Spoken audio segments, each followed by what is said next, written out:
नाज़रीन पाण ख़बर शामिल कंदासीं कराची खां। कराची में हालिया बरसातनि सबबि इंसानी ज़िंदगियूं मफ़लूज बणिजी वियूं। रोड रस्तनि ते 4 खां 5 फुट पाणी बीहजी वञण करे हज़ारें गाॾियूं ऐं माण्हू पाणी में फासी पिया।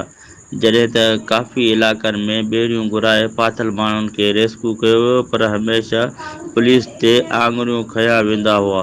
पर सिंध पुलिस में काफ़ी इंसान दोस्त ऐं अवाम दोस्त ऑफिसर बि मौजूदु हूंदा आहिनि।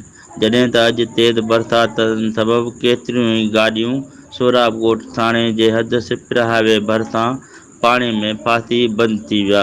आवाम खे परेशान हाल ॾिसंदे एसएचओ सोराब ॻोठ ज़ुबैर नवाज़ जे हुकुम ते फ़र्ज़शनास अहलकारनि पहुची रेस्क्यू ज़िमेदारियूं निभाईंदे केतिरनि फाथल गाॾियुनि खे पाणी खां कढियो ऐं केतिरनि फाथल माण्हुनि खे पाणी खां कढी ईमानदारी ऐं फ़र्ज़शनासी जो सबूत ॾिनो।